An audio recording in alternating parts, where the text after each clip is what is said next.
সজীব হুইলচেয়ারে লাথি দিয়ে তার বড় ভাইকে ফেলে দিল মাটিতে।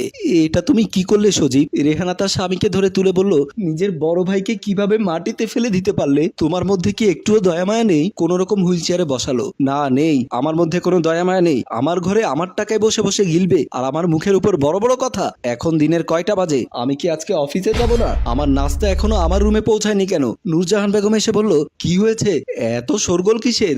দেখেছো মা, দিনে 10টা বাজে, আমি কি অফিসে যাব না নাকি? আমার নাস্তা এখনো আমার রুমে দিয়ে গেল না কেন? কি ব্যাপার, দিনের কয়টা বাজে? তুমি এখনো আমার ছোট ছেলেকে নাস্তা দিলে না কেন?